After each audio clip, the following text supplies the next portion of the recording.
Jumbo, fellow adventurers. Oh boy, do we have a doozy for you today? My heart is with the questioner. My gosh, let me start from the top. Jail time looming. Two daughters. How to visualize. Mike, I messed up big time a few years ago, and because of that, I'm awaiting sentencing for possible jail time. I'm really struggling with how to visualize my way out of it. My lawyer says I'll definitely get jail time, but I know the power of God is stronger. I'm just having a hard time harnessing it and keeping the positive vibes going.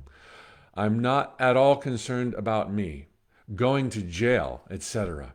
My only concerns are for my two daughters. It's only me and them, and I truly worry what will happen to them if I have to be incarcerated for 2 or more years. Okay, you're not alone, and I'm so touched and honored that you asked this question. Um, I've got 7 points to make for you.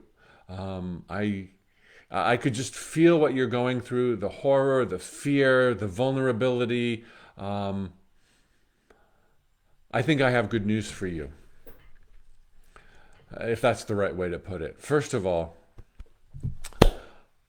number one, visualize your freedom and being with your daughters.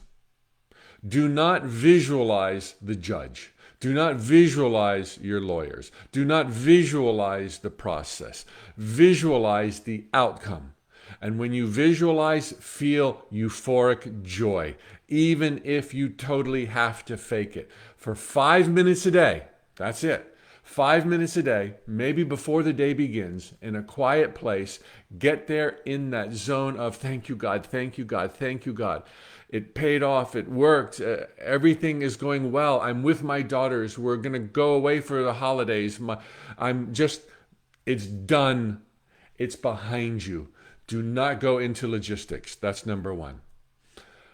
Number two, you don't have to be crazy positive to turn anything around, nor to live the life of your dreams. Just do what you can with what you've got. I know from the depths of despair, when I thought my world was crumbling around me, and to the physical senses it was, by just doing what I could. And even during my visualization, I would worry. But still, by doing what I could, the mark was made and everything turned around. So in your question, you're having trouble keeping the vibes high. Who could keep their vibes high in this situation? All right, I want you to understand that that's not the assignment. Just create a window of time, a window in your mind of a world where everything is good and all of this is behind you and you're crying happy tears. Number three, the contrition in your question is clear. You made a big time mistake. I would do all I can, if it's even possible, to present myself in front of the judge, the jury, however this goes. I would take the initiative and I would beg, beg, beg on my hands and knees. I would literally beg on my hands and knees for another chance, for forgiveness, for hope, for possibilities. To be with your daughters. There's no shame in telling them what this is about. Acknowledge the mistake. Acknowledge the wrong. Acknowledge the harm. I would beg, literally beg. And along those lines, number four, I would seek to take the initiative on alternative forms of penance or redemption. And do this now. If you can volunteer for hospice, if you can volunteer for a shelter, if you can volunteer to help people who suffered whatever harm you inflicted on someone else, this will not only work miracles in your heart and soul, teaching you even more profoundly the lessons that needed to be learned, but it will truly move and affect others who may have the decision to make about whether or not you go to jail. But don't do it just for them. Make amends. Pay the penance. Take the initiative. Go out there and do it, okay? And maybe do it for as long as your soul calls you to do it, if not the rest of your entire life. Be that change. Take the initiative. Number 5, understand your daughters are not frail. Your daughters are not vulnerable. They are towering beings of light who knew what they were getting into when they chose you to be their mom, and they chose wisely. Your care and confidence, your compassion is very evident in this question.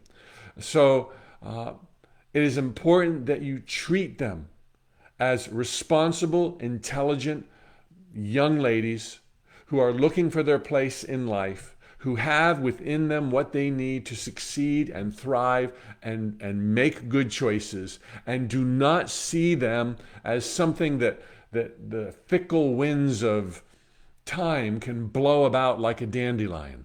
They are gladiators of joy. They are here to support you. They love and adore you as much as you adore them. Number 6, you still got to be their mom. They want you and need you to be your mom. Do not shrink under these circumstances. You made a mistake. Guess who else is in that boat? All of us. We all make mistakes. We came here to make mistakes, to learn and move towards the light. There is no one who hasn't made big mistakes.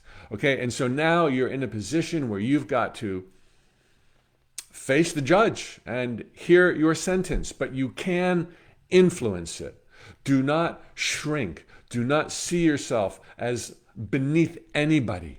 Recognize the mistake. Know that you're destined for greatness, that you were born to thrive. You're pushed on to greatness. In the eyes of God and the universe, you are already entirely forgiven.